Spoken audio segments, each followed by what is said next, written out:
Welcome to the Keelhauled podcast. I'm your host, Captain Logan, and we've got a lot of Sea of Thieves news to cover today, so tie yourselves to the mast and hold fast. Ahoy there, pirates. I hope you had yourselves a good weekend. I know I did. This week, we have got a patch notes to burn through. It is 2.4.1. This is going to be an interesting one because it talks a lot about the series or the community event that's coming on January 30th, which we already knew about, and it talks about some new changes that came into the Pirate Emporium.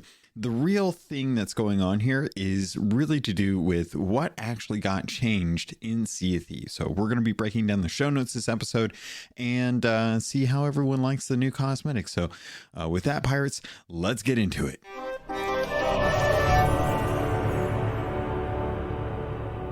But before we get into any of that, I have a little bit of news to let you guys all know about. If you're not listening to the Patreon feed, there is the ads. I'm going to be starting up a new sponsor that reached out to me. The sponsor is going to start at the beginning of February, should be running for a month, and it's going to be a new code for everyone that hopefully everyone likes. I was reached out to by Manscaped, which is a grooming company for men. They sell shavers and trimmers and all kinds of stuff.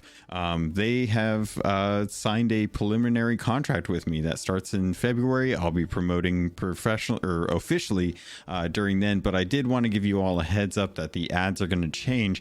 The reason I'm bringing this up is because Manscaped is traditionally a little more their verbiage tends to be a little more adult than the show usually goes. I usually don't talk about that kind of stuff on the show because I like to keep it safe for kids to hear when they're actually listening to, or, in case parents are listening to it in front of their kids. But I did want to give you the heads up for February. I'm going to be reading their ad. Their ad does have verbiage that might be considered a little more lewd than you're used to. But because they are giving me a chance, I want to do this in earnest. This is the first time I've had like a major sponsor reach out to me for this kind of a thing. So I want to do it right. I want to try and actually get some experience with this. Plus I think the products are actually going to really benefit people. And I want to, if I can get you guys a discount on that and actually get some good quality products, I think that would be a great way for you, if you wanted to do it and always felt like doing it, me to give you my honest review of their products, and for me to just try out getting different sponsors that are actually reaching out. This time it's Manscaped. It could be HelloFresh next. It could be Audible. Who knows where it could go from here, but it wouldn't be possible if it wasn't for you guys listening. So thank you for listening. Those numbers mean a lot more than you really imagine. But if it wasn't for you, it would be left up to the patrons.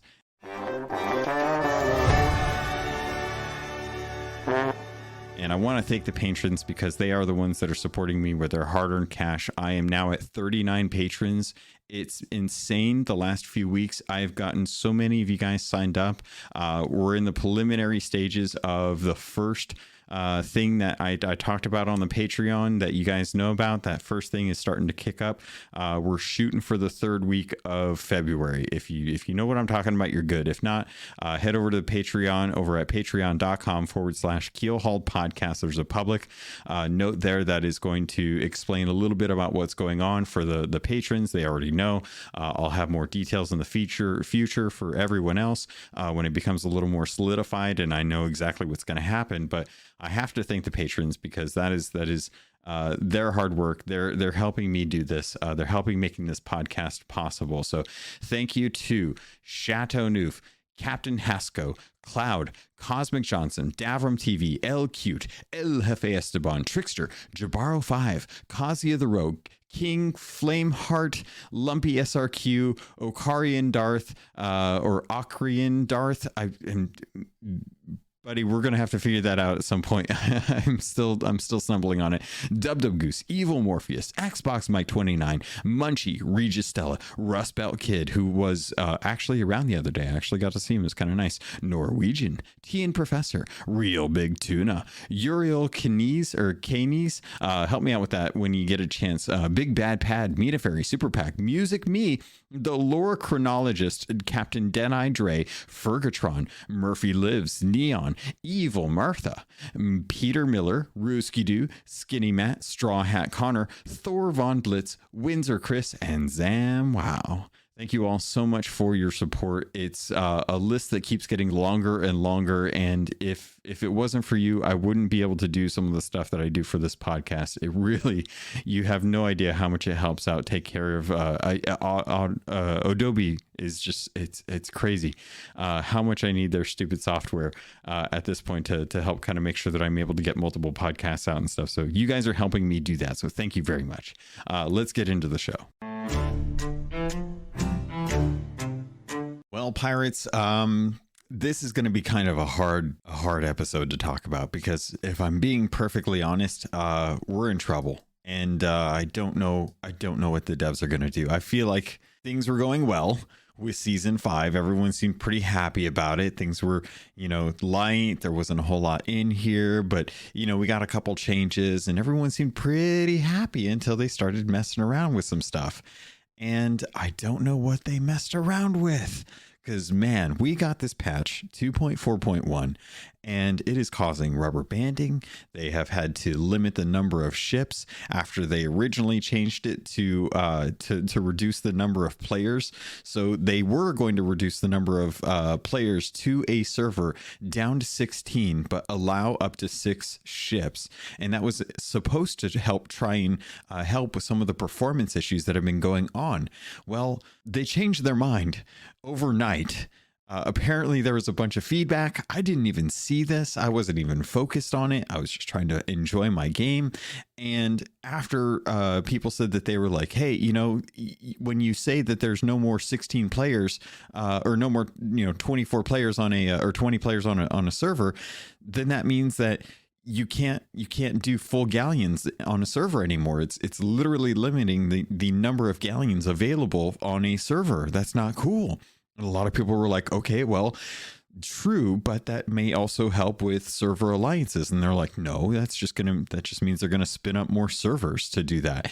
So they're like, all right, well, what do we do? And they're like, okay, well, we'll here's what Rare is going to do. Rare is going to reduce the ships from 6 to 5 after they had fixed it from 5 to 6, and they're going to keep it at a cap of 16 players per server. Now, if I remember correctly, it used to be 6 ships, 24 players possible. And every time there's a performance issue, they tend to go and reduce the ship number to 5 per server. And that usually helps with things because the ships themselves are the largest, most complex assets in the game. They're the things that cost the most when it comes to performance and stability for the servers. So reducing one ship from a server can help out, kind of buffer some of those servers and the load that they have to bear. The biggest issue is that they're limiting the players from 24, what I remember them being, to 16, and reducing the number of ships down to 5 for these servers.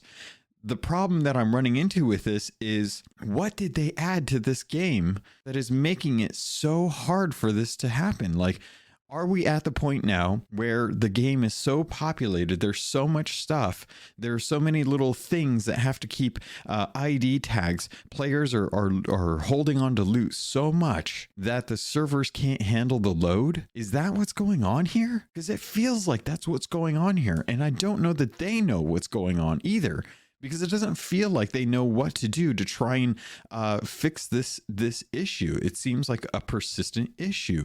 The servers are unstable. They aren't registering loot. The reputation and renown isn't being accounted for. They barely just turn back on achievement notifications so that when you get achievement notifications, they pop up.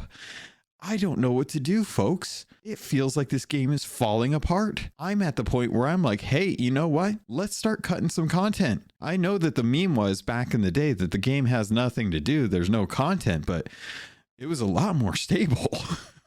If we got to go back and start ripping out some of these events, start ripping out some of this stuff, start removing, things here and there, limiting the number of ships that can spawn, whether it be AI or not, start trimming down some of the emergent threats in the world, shut down the roar. Like, folks, let's do it. Can we get behind Can we get behind this and just say like, hey, whatever it takes to get the server stable, to get it so that you can play a session around 2 to 3 hours and not stack a lot. I'm not talking about stacking a ton of stuff. Sure, the pictures look great for all the people that love making the images and stuff, but let's be honest, that's breaking the game. It is breaking the game when people are hoarding stuff.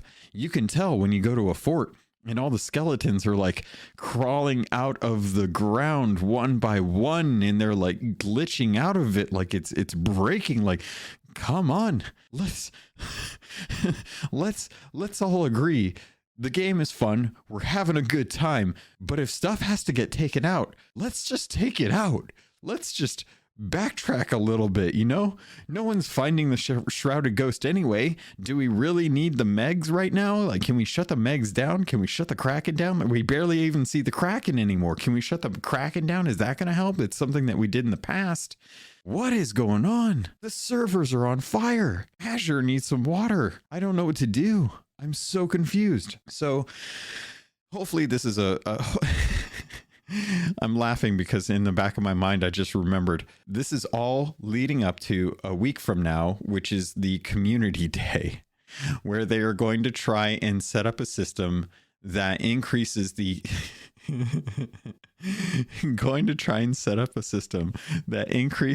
emissary renown rewards based on Twitter posts with the hashtag Sea of Thieves Community Day.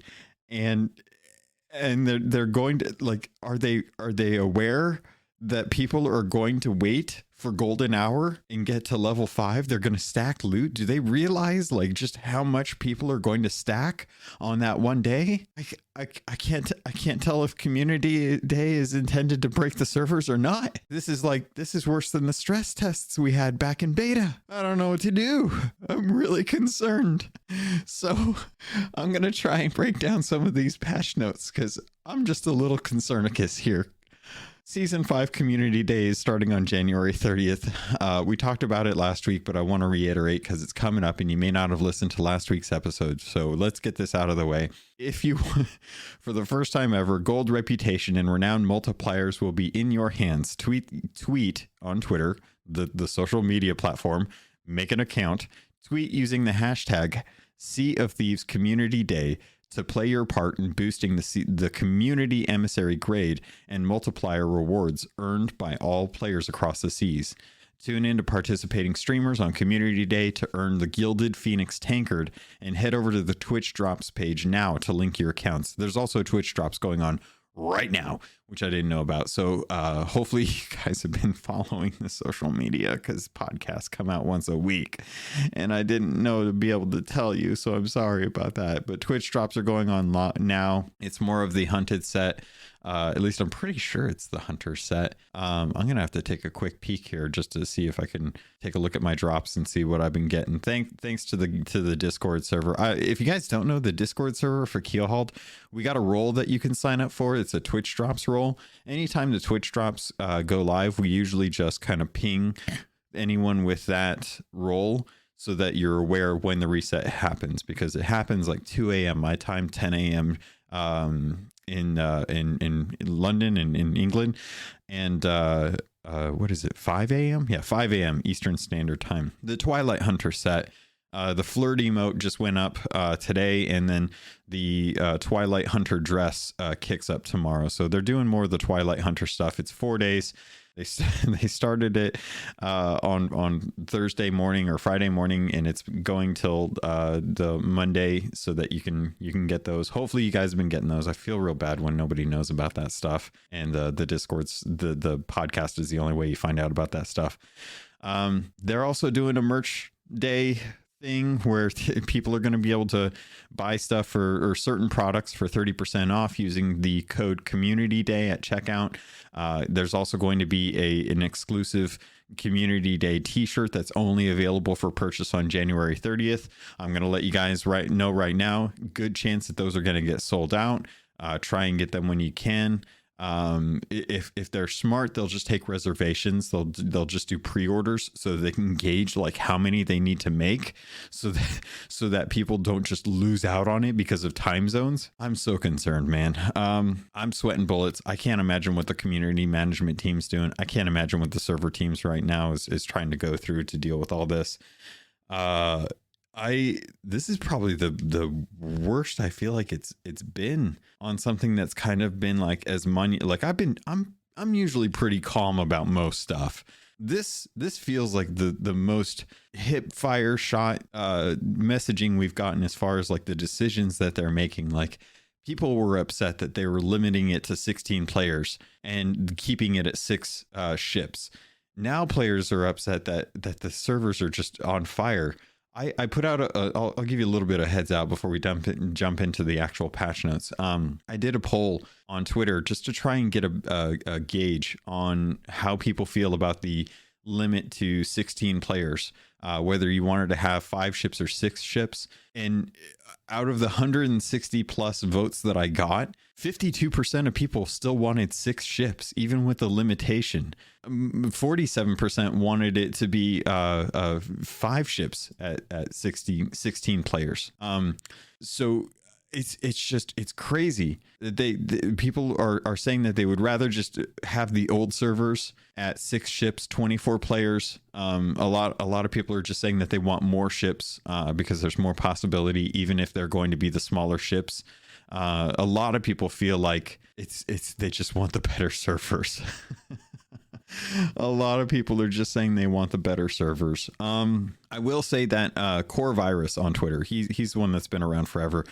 He had an idea that I do think we should probably take a look at in Insiders. The idea was basically coming across as once a month, there's weekly events, and in certain areas of the world, the shroud actually moves in and blocks off that area. So it's not like a permanent get rid of the roar, close that off so no one can go in there. It's more of a let's just limit the world a little bit, because there's obviously a little too much going on in the world and we need to figure that out. I'll be 100% honest. If we have to get rid of a random loot, emergent skeleton captains, limit the number of enemies that can appear on an island, give it like a 10-minute cooldown on those things, reduce the percent chance of ammo pouches dropping, any of that stuff. Just turn it off. Turn it all off. I don't care, man. I will sail in this beautiful empty world, just hunting down other players if I have to get the castaway chests that they dig up on their level 50 voyages. If it means knowing that when I blunder them in the chest, or my crewmate blunders them twice in the chest and they don't die, that doesn't happen, because I'm so tired of blundering someone at the top of the ladder and watching them die on top of the steering wheel and having no clue why there's so much server instability in this game. I can't handle it right now. It's bonkers. It's absolutely bonkers right now. I can't get over it right now. So Twitch drops are going on, 20 minutes on the partnered streamers to be able to earn those. It'll be over by the time you guys are hearing this, unfortunately, but just keep an eye out, keep an ear out for that kind of stuff. Hang out in the community Discord for the podcast. So if you want to get notified about that stuff, you can.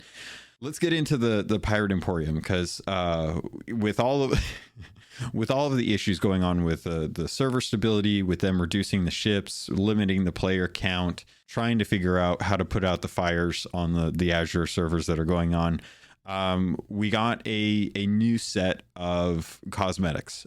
This is the Lodestar ship cosmetics, weapon cosmetics, the spyglass, a costume, and some pets. Along with some wedding party emotes, that's a weird one to throw in here. Not sure why we're getting wedding party emotes, but I guess they were ready at the time, so they threw them in. But we're getting So we're getting those. And there's going to be a Celestial Celestial Companions bundle. I wanted to say Champions for some reason. I don't know why. But for $17, it's discounted if you have Game Pass Ultimate. You can pick up the Celestial Companions bundle.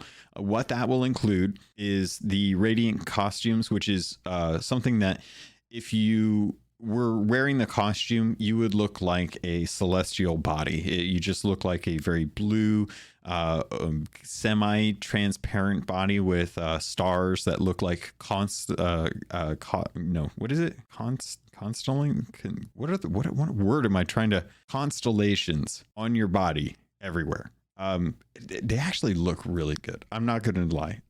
Looking at the image, you're wearing a purple vest or a purple dress with some blue pants and a belt. You've got a bunch of rolled up parchments on little pockets on the side of your belt, and you've got like a nice kind of bandolier that goes across your chest. You've got nice blue or nice purple headband, and you're just completely blue. Totally breaking all of the previous cosmetics as far as like immersion goes. This is by far the weirdest costume that they've put in. It's cool looking, and I know that it was one of those like, hey, this looks cool, wouldn't it be cool if we did this? We should totally build out like a thing. How is this fitting in Sea of Thieves as far as aesthetics? It doesn't matter. It's Emporium stuff. So, but there's a bird and there's a cat. In the companion bundle, the $17.90 or $16.99 bundle, you'll get the costume. You'll also get the astral feline companion, and you'll also get the 550 ancient coins that you normally get, as well as the 2,500 gold. So the bundles are actually pretty worth it for the value, especially if you have Game Pass. You get that discount. So if you're looking to pick up the costume and the cat, definitely go with the bundle. You'll save money on the pieces, because you'll still have the ancient coin afterwards. The ship set I really like. I think it looks really beautiful, but it's really strange because it just does not look normal. It doesn't look like something that fits in the world. But that being said, like it's cool looking. I mean, we've got an Xbox Duke set, and there's Duke with a bunch of swords crossed as a figurehead, and that was a free giveaway that they did just for people that were logging onto Series X hardware, whether it be through cloud streaming on Game Pass Ultimate, or you actually managed to pick up an S or an X for the series consoles. You know, that's a thing that we have. We've got the Ruby Monarch set where it's just a bunch of Splashtail stuff. So at this point, if it looks cool and it comes to the game, that's what they're going to do. The design philosophy for the Emporium is just make something that looks cool enough to be able to purchase. So those are usually around $30 for the whole set. If you get like the collector's set and stuff, I think the collector's pieces like the sails and the figurehead, those are typically like $7.99 a piece, and the base set I think is usually around $20. So it's usually around $25-$30 for the whole ship set, but looks good. I think it's beautiful. It's another one of those situations where it really clashes with the aesthetic of the rest of the game, because we really don't have anything like that in the game. There's time limited Lunar Festival pet outfits. So if you are a fan of the Lunar Festival stuff and you like having your pet out and you want to get them a little bit of an outfit, the Lunar Festival pet outfits are available again, thanks to the Lunar Festival time period. This is usually during the time of Chinese New Year, around in February. So if you're looking for that, that's available now. The free emote that's in the store now is a quote unquote something stinks emote, where you're kind of like waving your mouth and something smells bad. We're pirates. I was pretty sure we were pretty accustomed to that, but I think you could have some fun with this one, and it's free. So make sure you go into the store, make sure you pick it up, run up to the top of the Order of Souls building, head into the Emporium in there, talk to the gentleman or the lady that I think it's just a guy. I think there's always a guy in there. Talk to them and get that free emote. Hey, Hey, were you picking up the silent barnacle stuff for your ship, and ever wonder how come you didn't ever get the silent barnacle figurehead, with the mermaid with the wood planks? Looks really cool on the regular whaling barnacle set. Well, that's in the game now. They finally brought the figurehead of the silent barnacle into the outpost shipwrights. So make sure that you check that out. Apparently, it is locked behind the Hoarder of Barnacle Gold Commendation, which, if you're not familiar, is the one where you have to turn in the barnacle chests to the gold hoarder. Which, if you're hunting for those, your best bet, honestly, is to head over to shipwrecks. That tends to be the easiest way to find those. They don't count if they're the ones that come from the shrines or treasuries, just as a heads up for that. So that's something that most of you hopefully have done. If you've been hunting for that figurehead, that's going to round out that set. If you weren't able to pick up the whaling barnacle set when it came out, I'm not sure why you wouldn't. I don't remember those being time limited, but apparently this is something that's been very sought after. So glad to see it. I'm probably going to have to start taking a little more stock on what we have and what we're missing. There's so much cosmetics in the way of clothing sets and ship cosmetics that are just color variants right now that it's getting tough to keep track of all the pieces that are missing. And funny enough, I was on Reddit the other day, which is a terrible place to be. Don't go on Reddit. There's nothing good that ever comes from Reddit. But I remember seeing one of the things that someone had posted in there, and it was literally them showing the difference between the Seafoam Castaway Bilge Rat set and the standard Castaway Bilge Rat set. And there's very little color difference between the two gloves that they were holding up to show. And one of the comments that came from that was literally just that they were like, get rid of all the alternates and just give us a dye system. And I couldn't help but snicker to myself as I was reading this on Reddit, where I shouldn't have been, because that was something that I asked for a very long time ago and was told it was not easy to do. And now I sit back and think it seemed like something that maybe it should have been worth doing, because at this point it feels like we are doing the thing where it is just easy enough to get the recolors for stuff. And that's what they're bringing to the game to try and fill out content that's coming to the game and not just stuff that's coming to the Emporium. This was one of the criticisms that I know Caleb had when we talked a long time ago, is that some of the best stuff was coming to the Emporium and we were just getting random stuff for the regular shops. And it's just starting to feel like we're getting to that point now. So I would love it if we could kind of focus a little bit more on ship sets and cosmetics coming to Sea of Thieves in the actual shops, as opposed to just the stuff that is actually coming to the Emporium on that one. So I'm trying to find that actual post, see if I can grab a link to it. I don't need to. You guys probably know. Of course, I'm going to find the post that is self-serving, the thing that I said we should have done like years ago. And now people are starting to come around to the same thing and be like, yeah, you know what? That would be a really cool idea. That would be really nice if they did that 2 or 3 years later. Regardless, the Seafoam Castaway Bilge Rat set is now available for purchase. It is available for gold. It is not a very big difference between the Bilge Rat set. So much like the swords and figureheads that came out back in year one, when they were doing the same thing when the Hungering Deep came out, they took those out because the feedback was that this stuff was not that different from each other, and it was not worth spending the exorbitant amount of gold at the time for those sets just for the sake of completion. So they gave us 6 weeks to purchase them all if we wanted to, and then they just brought them right back.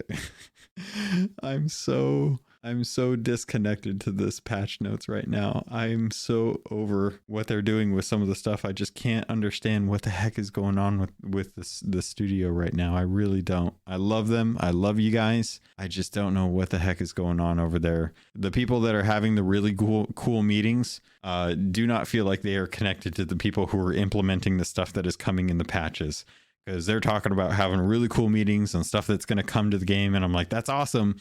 Why are the servers on fire, and why are we getting bad recolors of cosmetics? Because I'm pretty sure these were issues that we had a long time ago that should not be an issue anymore. Island enemy encounters was one of the gameplay improvements. As we start to dive into the actual improvements for the patch notes, take these with a grain of salt. I'm going to be 100% honest with you. I don't believe that a lot of these are implemented properly in the game. It's all anecdotal. We don't have the metric data to be able to test this to see if it's accurate, but anecdotally, it does not feel like a lot of these changes are actually changed. So let's dive into this. Island enemy encounters. While exploring islands, crews who encounter and vanquish individual ocean crawlers, phantoms, or skeletons from a group of enemies should find that they call in reinforcements less frequently before the group is defeated. After vanquishing a group of ocean crawlers, phantoms, or skeletons, crews should now enjoy a much longer respite period before encountering them again on the same island. I call malarkey on that one. I still feel like every time I kill a bunch of skeletons on a Thieves Haven run, that as soon as I kill them, a bunch of ocean crawlers will pop up. Or as I'm running with the gem that I just got from the ocean crawlers that I killed, a bunch of phantoms will spawn in and start trying to get at me as I'm swimming to my ship. So I don't know what's really going on with that. Still doesn't feel like there's a whole lot of change. I love the varied enemy types that we have. I don't love the varied enemy types that we have on a rotation that does not end, because it does feel like it is still persisting. Hit registration on distant targets. Improvements have been made to how hit detection calculates bullets affected by gravity, providing a small improvement to hit registration for ranged weapons when firing at medium to long distance targets. I can't really understand the design behind this. I feel like this was something where people are trying to shoot each other ship to ship, or trying to shoot kegs and it's not registering, or the bullet drop on them is not being calculated properly. I don't know what's going on with this, but if it's accurate, then it's a small win for hit registration. One good change, actually, now we're getting to it. One good change, selling firework crates. Firework crates can now be sold back to the Merchant Alliance and Reaper's Bones, even when no longer full, but expect a reduced payout. I'm fine with that. It's okay. The likelihood of me finding 50 fireworks in a session is almost impossible. I wish the ocean crawlers and enemy encounters were as rare as coming across fireworks, because it would definitely feel like I'd have some sort of time to enjoy what's going on the seas. I'll talk a little bit about this, but there was a really cool video that Spamels and some crew members did to kind of recreate the E3 thing. Actually, I'll just get into it. So Spamels, one of the partnered streamers, he and a bunch of crewmates went on to go and try and recreate the 2015 E3 video. It was really well done. They did some behind the scenes blooper stuff at the end, and it's really funny to see how many times on an island they were accosted by phantoms, ocean crawlers, or skeletons during their filming. And it really just kind of goes to show that there was a time in Sea of Thieves when you could run around an island for a fairly long time and not run into skeletons. In fact, it felt scarier when there were skeletons, because they had eye reaches back then. And before the kegs used to run. They didn't just kind of like walk towards you. So skeletons, because they were less frequent, they were more dangerous. And eventually, when we started getting them spawning more frequently, that was when it started to become an issue, where the kegs were too fast and the iReach skeletons were too deadly. So they got rid of iReach skeletons on the islands and just put them in the crow's nest for skeleton ships. At that point, it's like, why even have them? And it's, yeah. I don't have anything really positive to add about that. So let's move on. New player onboarding improvements. When a new player arrives on the Sea of Thieves after listening to the mysterious stranger in the tavern, they will now be directed to the signposts, which will help guide them around the outpost. A very good change. I like that, because the signposts were something that were never used. You just had to know what the symbols meant, but now you can actually interact with them and actually see what they say, know what they mean. So being directed towards them will hopefully help educate players who are fresh to the game to know where to go or what to do. I don't know how much they're going to be able to get after that. So new players will now receive a notification after selling items to gold hoarders, Order of Souls, or Merchant Alliance for the first time, informing them that they can purchase voyages from these trading companies that will lead to additional loot. Pretty good change there, not gonna lie. Players collecting fish or meat for the first time will now receive a notification directing them to the Hunter's Call, where they can sell their catch. The notification will also inform players of how to use their ship's map to locate a nearby sea post.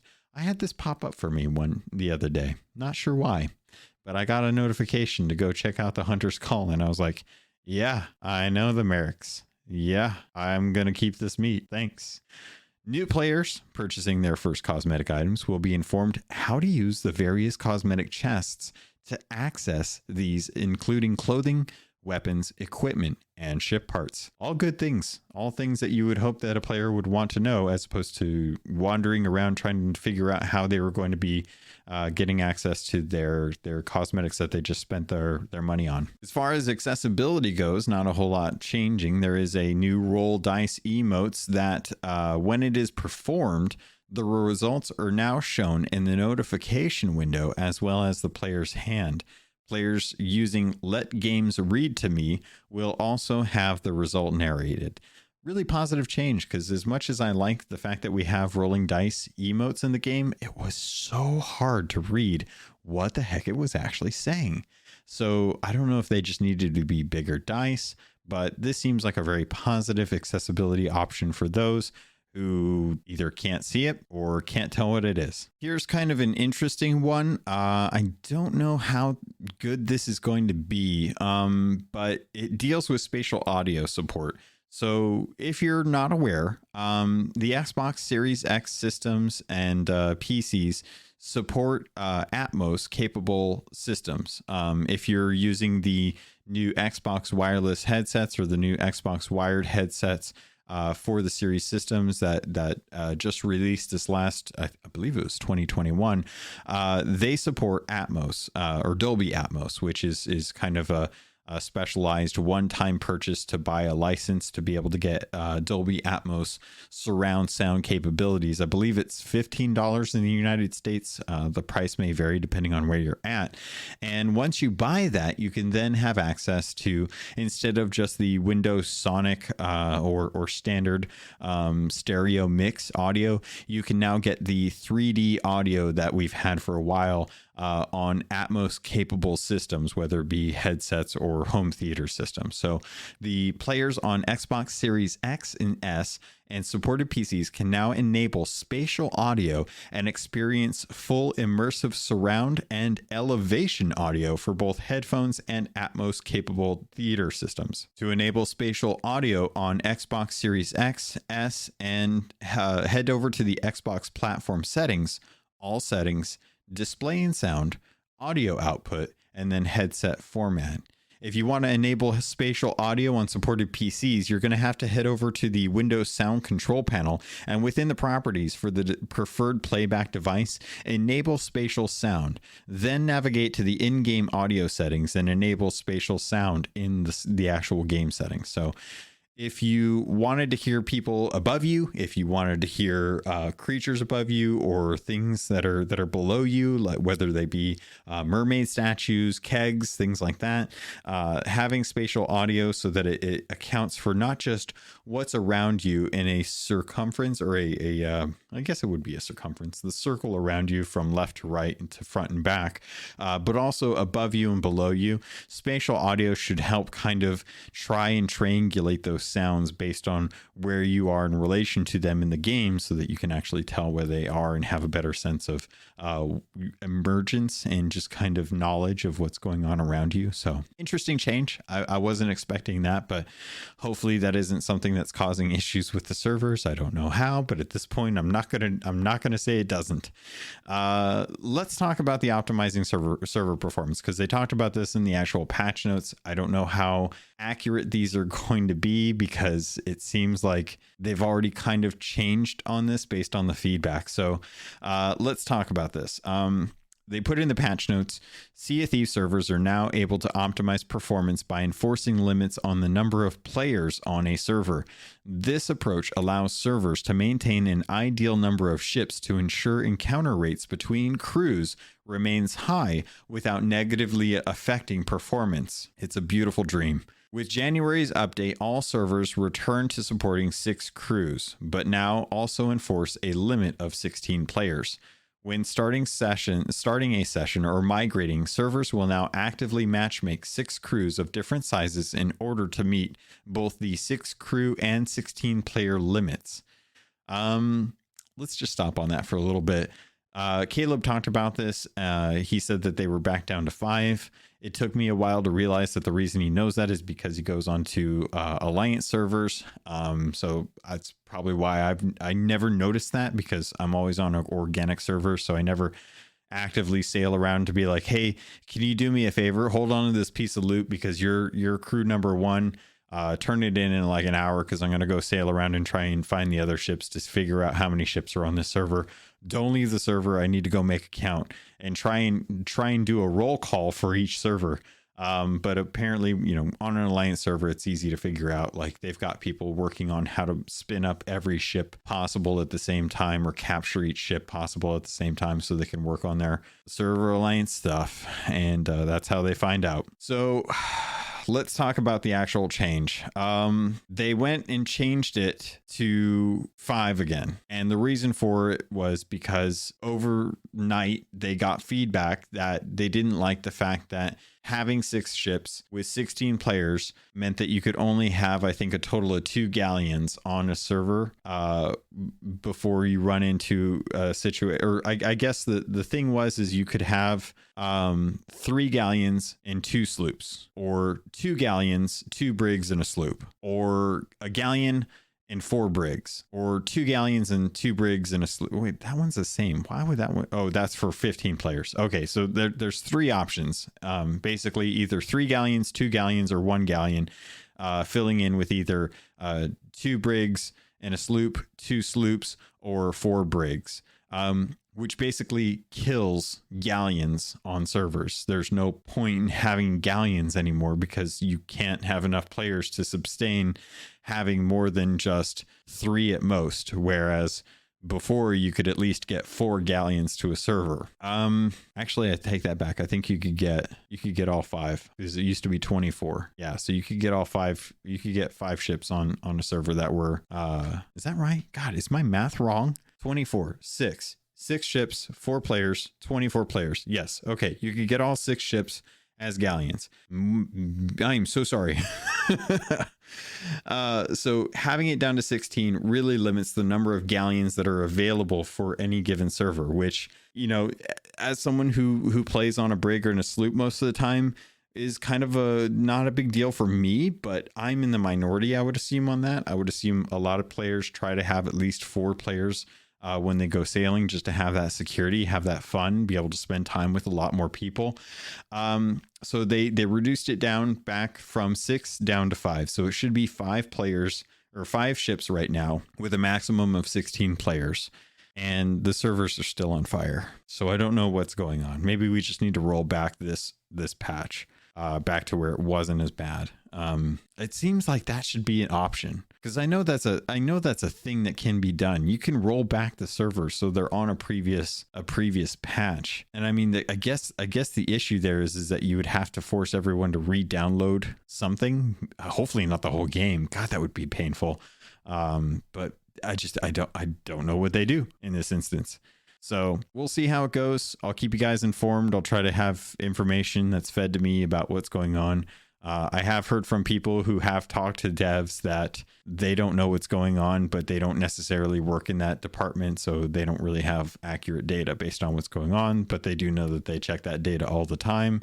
I just don't know if they know what to do with that data when they have it. But let's talk about loot haul memory controls. This kind of goes to the problem that we're having right now. People are loot hauling, or they're sitting around hanging on to loot, and I feel like that's kind of the main issue, because we have so many more avenues to get loot that being able to hoard it is so much easier than it used to be. If you wanted loot back in the day, it was like you had forts, and you went and you did voyages. And gosh darn it, we were happy with that. That was how we got loot. You know, if you wanted a lot of treasure, the most you could haul was a couple of forts at a time, and that was pretty risky, because chances are, you know, it was a 3-hour time frame between the two. So it was like, you know, if you stuck around on one server for 6 hours and you got two forts, you were running the risk of getting sunk. So your best bet is you got a fort and you went and you turned it in, and then you went back to voyaging. Now you just run around from event to event to event. You do a couple vaults in between. You get a bunch of vault keys, and then you just go do a bunch of vaults all at the same time. And next thing you know, you got 3 vaults worth of treasure on your ship, and the server is rubber banding to hell, and skeletons can't even crawl out of the ground because it's so laggy. And I think we have to figure out that. I think there really needs to be something that we have to do, that Rare has to do to try and figure out loot hauling, because as much as everyone loves doing it, it's killing this game from my perspective. I don't do it that much because I either lose it or I just turn it all in because I'm paranoid and I don't want to lose it, and I'd much rather me turning it in or dumping it off the side of the ship to prevent other people from getting it. And God, that's painful. That's so painful to have to think about. But talking about the changes that came in with the game, loot haul memory controls, they're talking about RAM here. When notable hauls of different loot items are gathered in a single place, the game will reach a threshold where it will optimize performance by changing the appearance of some items. Players on PC will now have the ability to configure how much system memory can be allocated to these loot hauls, ensuring higher spec rigs can show a wider range of treasure. Xbox Series X and Xbox Series S consoles now have an increased threshold before they begin to optimize performance. And the reason for that is because right now, this game supports Xbox One, the OG. The 1 teraflop of power for this game. I wonder if maybe, you know, I've never been the guy that says, yeah, let's dump the old systems. Let's cut out the old gen. Let's just let people upgrade over time, get the higher thing, get you know, the performance requirements for the game raised so that we can have a baseline of the 1X as a system that people can use as a base. But given how few systems are out in the world, and how hard they've been trying to get these Series S and Series X's into people's hands, and how frequent cloud service is, or how available cloud server or cloud streaming is, xCloud streaming is on Xbox One consoles. Like I have a One X. I can stream xCloud on my One X and get a Series X hardware performance on my 1X. I don't need to use the actual hardware of the 1X. I just need it to be a device that I can stream to for a Series X hardware on xCloud. There's always going to be a little bit of latency, but with Sea of Thieves, does it really matter? So I've never been that guy. I've never been that one to say, let's cut off a generation of gamers. I don't want to do it. I think it's a bummer, but much like Microsoft's history, they are still supporting Windows 7, and it took them forever to stop supporting Windows 95, and it took them even longer to stop supporting Windows 2000. Maybe it's time. Maybe things are hurting so much right now with performance that if we start removing certain hardware from the systems or from the game, like I don't want to do them. And they just shut down the Halo 3 servers on 360. I don't know why this is so much of an issue. If the Halo servers can run for years and people are still used to that and not complaining about how bad it is and are lamenting the death of the 360 servers for Halo 3, what is going on with Sea of Thieves? Is it just the fact that this game is so different from any other type of game that you are seriously playing on a big body of water that has to calculate a ship and multiple ships moving on the seas all the time? Is that what it comes down to? Does it really have anything to do with all the stuff that we think it has to do with? Is it just the fact that this is a big ocean? And that is a hard thing for a game to deal with. I wish I knew. I wish I could talk to someone about this and dig in and get some information. I'm going to be talking to devs in the future, but none of them are ones that actually deal with this. So maybe I need to start poking around and seeing if I can get some names of people that do deal with this, so I can kind of talk to them and get a better understanding. Because I'll be 100% honest, I'm a lot more forgiving when I understand what's going on, because right now I just don't get it. I just don't understand it. But that's kind of the main things that came with this 2.4.1 patch. There's a bunch of gameplay fixes, but I'll be honest, I don't want to go over those too much, because all the gameplay fixes that I have, I still run into bugs in the issue. So things that I've been having issues with right now, you still can't hear holes in the ships. I was playing with Davram the other day. I came downstairs. He was patching a hole over the stove, and he asked me how many holes I heard, and I told him I heard the one that he was patching, and he's like, "Would you believe me if I told you there were 3?" And I said, "Nope, I only heard the one." And he said, "Nope, we had 3." So that's a problem. That's a real problem, because not having accurate audio information on how many holes you have can really change what your process is in the middle of a fight. If I can only hear one hole going and I don't hear the creaking of the ship, I think my ship is in better position than it actually is. If my ship is almost about to sink, and that's because I couldn't hear the other holes, and my ship is filling up faster than I think it is between cannon shots, that is a significant problem, because I trust that information. I have to trust that information if I'm so low on a sloop. I don't have anyone to tell me that stuff is going wrong. And same thing with a galleon. If everyone's on top deck, that's 2 floors you have to drop down to be able to tell what's going on. And if no one is going down to check because all they think is there's one hole and a couple mid deck, then it's going to be really, really bad really, really quickly, which is a real shame. One of the things they did change that was kind of a bummer, digging up and quickly burying booby-trapped treasure should no longer cause enemies to retreat back into the sand. Sad. No longer when treasure is spawning skeletons, can you actually send them back down. They will continue to rise up even if you try to bury the item that you just dug up. Couple things that I think you might want to know about. Sounds like the problem where people were able to get into a ship from underneath in the water.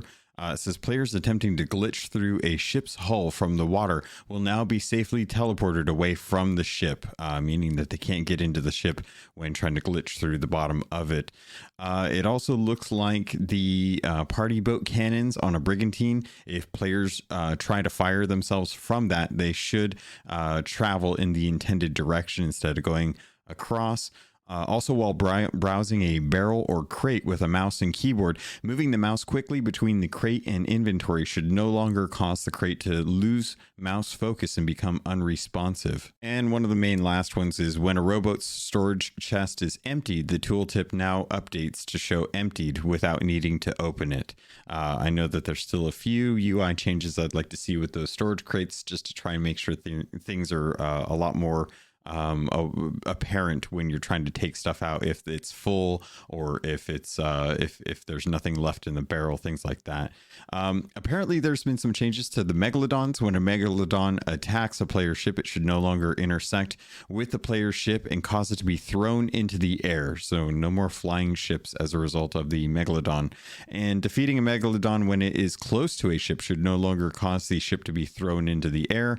Upon encountering a Megalodon, it should no longer become stuck when following close behind a player's ship and should change direction before attacking. Pursuing a Megalodon should now navigate more smoothly around the rocky arches found out in the sea. Yeah, so it seems like they've put a little work into trying to make sure that the Megalodon is trusted as an encounter, that you're not going to lose your ship or cause any issues with it. Some good changes to the ships in storage crates just to make sure that things are working. Burying a broken emissary flag and digging it up will no longer cause it to lose its gold value when cashed in with the Reaper's bones. Digging it up and quickly burying booby-trapped treasure should no longer cause enemies to retreat back in. Oh, I did mention that. Never mind. I don't know why that one popped up when it did. Crews are no longer able to retrieve a buried treasure map from the quest boards while in the arena contest, which is just, it's like, what a weird oversight to have to deal with. So I guess that's changing there. There's been some good changes and some adjustments to sitting and sleeping, as far as like being able to get damaged from ranged weapons while sleeping. Just being able to sit in spots better, or not end up being like in the middle of the ground in certain taverns. I think it was Ancient Spire and Plunder Outpost. You'll no longer be sitting in the middle of the floor. Rats should still persist on ships with water, even if the player leaves the ship and returns. When a galleon's lower and middle decks fill with water, rats will now be seen using the stairs to evacuate to the top deck more clearly. Stuff that I've definitely seen on sloops, which I definitely like. I think that's really cool. There's some changes to the tunnels, the dam, the Sunken Kingdom, some tall tale changes. Nothing too impactful. Hopefully things that really shouldn't be things you have to worry about as far as like abuses or things like that. Just changes, like, for example, captains of the damned braziers can now be more clearly seen from the watchtower at all graphic quality settings. So little things like that, good tweaks. They definitely went through and put more actual work into these notes to kind of talk about specifics as far as things being pointed out that were either issues that have gotten fixed or things like that. It's nice to be able to read through these, even if they may not seem like there's something that are important enough to talk about. I do appreciate that. So there's like weird ones, like some pirate body types should no longer be shown with disconnected limbs when viewed from a distance while wearing items from the Bell Brigade, Midnight Blades, or Party Boat clothing sets. Very important. And, glad that things like that get fixed. Players should now be able to see visual effects when another player hits the wood placed in a campfire. There's all these little bugs that we have in the game. And, when we actually get to see these, it's like, first off, some of these we definitely knew, some of these we didn't know, but it's nice to see that if these are getting fixed, then now we can take these notes, go into the game and actually do testing on these instead of not having this information. I can actually go and test some of these things in Insiders or in just the retail version to make sure that they are working as intended, because if they're not, then it's something that needs to get shared with the team. They need to find out about it so that they can take another look at it, make sure that it's working as intended, as opposed to just assuming that these are not things that people are going to read or care about, but definitely have these bugs that are listed, and then you submit these bugs and they're like, oh well, these bugs are fixes, these reports are non-valid. But if we can say like, hey, tested the old boar firework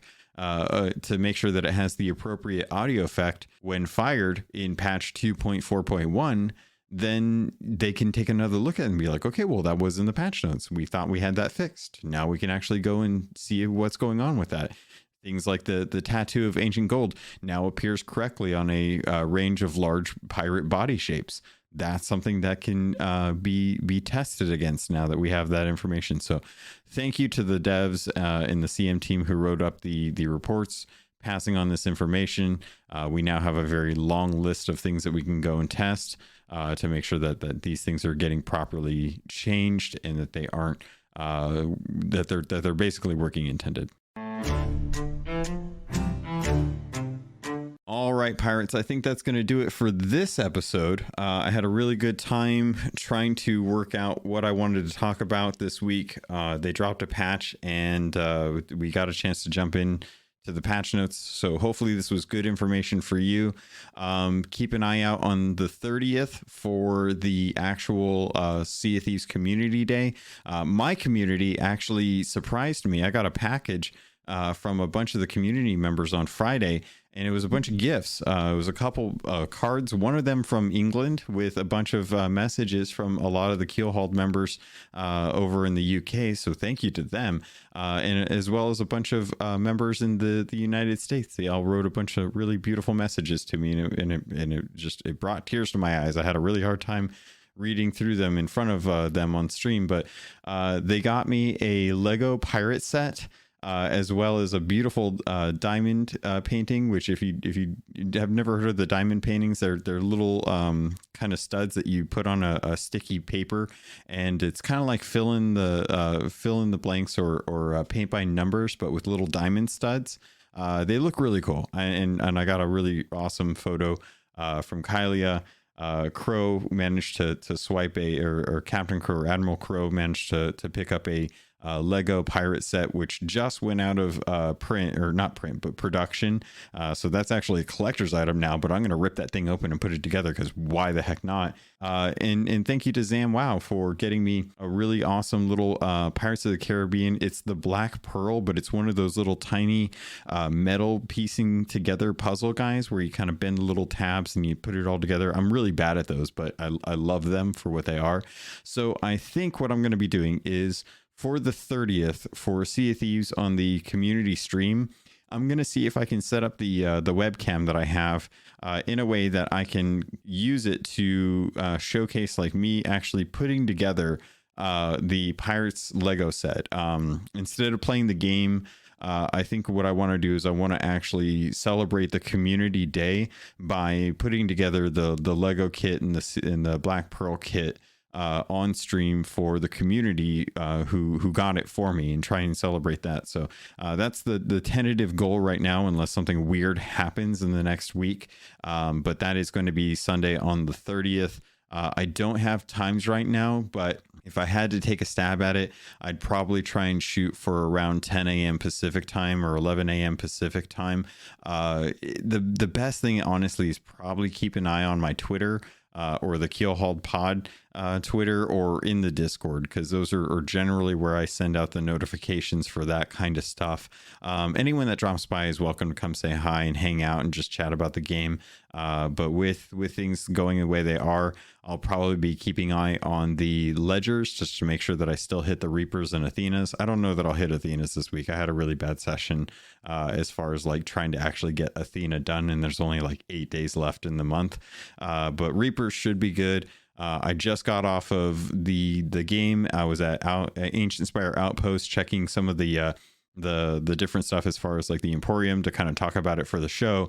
Someone graciously left a level 4 flag for Order of Souls just hanging out in the outpost. I don't know who the folks are that do that, but man, it was so nice. I hopped on the sloop, I dropped it on the floor, and I sailed over to Reaper's hideout, threw up the flag, added it. It gave me such a nice boost in emissary ledger position, just to kind of buffer that a little bit more. So I'll be keeping an eye on that as we go into the Sea of Thieves Community Day, just to make sure that, you know, my ledger positions are safe. And if I need to get on and do some reaping, I can. But yeah, I'm hoping to kind of work a little bit on the week, just to jump in for a half hour, just to grab some gems or something, go deliver it to the Reaper's hideout, stay above a healthy number above the top, or the tier down from the top, just so I don't have to worry about it too much. But I do want to build these Lego kits because you guys, the community, you got them for me. I want to put them together. I want to showcase them. They're really fun. And who doesn't like watching Lego, man? Who doesn't like watching, like, they have a show for Lego and people building Lego. There's a market there. So I'm going to do that. If you want to get a hold of me, there's plenty of ways to do so. I talked a little bit about them in just previously, but if you want to reach out to me, you can always do so on Twitter. That's the best place to reach me, at CAPT_LOGUN, or at Keelhauled Pod. Those are the two accounts that I have for Sea of Thieves predominantly. My personal account I usually use for talking a little bit about everything. I've also got the new podcast going. The Xbox Wrap Up Podcast is a new podcast that I'm doing. I'm 3 episodes in. If you want to get gaming news on Fridays, after all the news has come out for the week, I've been doing a weekly wrap up for gaming industry news in general. You can just search the Xbox Wrap Up Podcast on any service. There's a good chance that the feeds are going out to all the different podcatchers available. If there's one that's missing, let me know. I'll see if there's a way that I can get that RSS feed set up for that service.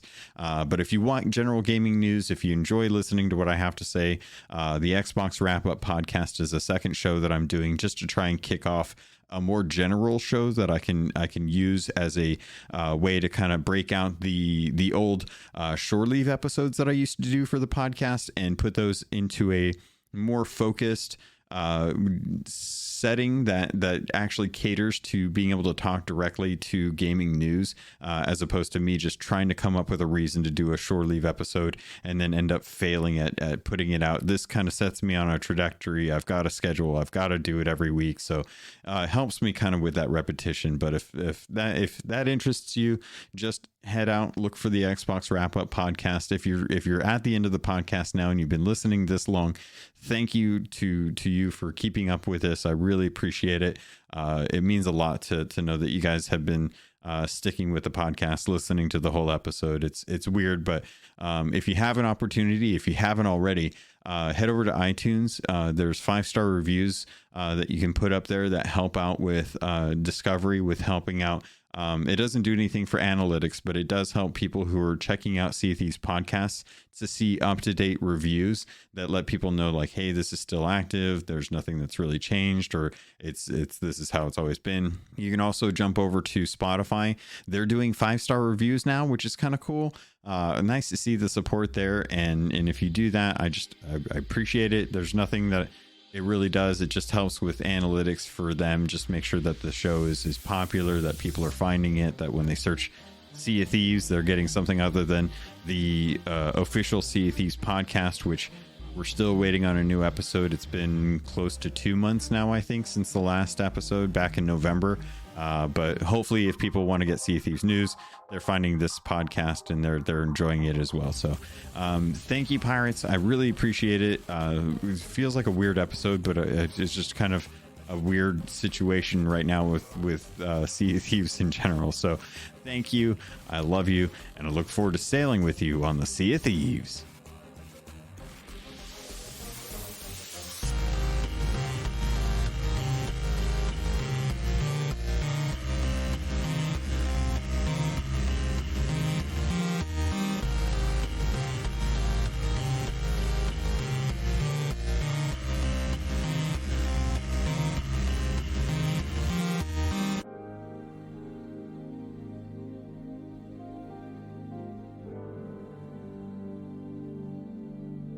You've been listening to a Robots Radio podcast. Smart shows for interesting people. Check out all the shows at robotsradio.net. In a world where solid-state electronics and vacuum tubes are still meta, people never stop loving atomic-powered everything. A chosen 500 stepped inside a subterranean vault to be spared the nuclear horror of the inevitable Great War. 25 years later, they emerge after the fallout settles to retake Appalachia. Among them, 2 former rivals whose blood feud will tear West Virginia apart in their epic struggle for survival. Chad, a vault bro who has a strength of 15, an intelligence of 2, and is a complete wasteland dickhead. Simon, a complicated anti-hero who chooses light and hope, but accidentally becomes a cannibal and wakes up naked and afraid with a Scorchbeast queen after a date goes terribly wrong. What? I mean, it's a wild wasteland, right? This dark humor radio drama will have you driving off the road and crawling out from under the fallout. 2 men, 1 wasteland, and so many nukes. Chad, a Fallout 76 podcast, rated R, now streaming on your holotape player podcasty thing. Are you into the cyberpunk tabletop games or excited for Cyberpunk 2077? Are you looking to brush up on the lore, stay up on all the latest news, and talk about the game when it comes out? Check out the Cyberpunk Lorecast, a show from Robots Radio with me, your host, Robots. We'll go over all the details you need to know about the world, characters, and story of Cyberpunk.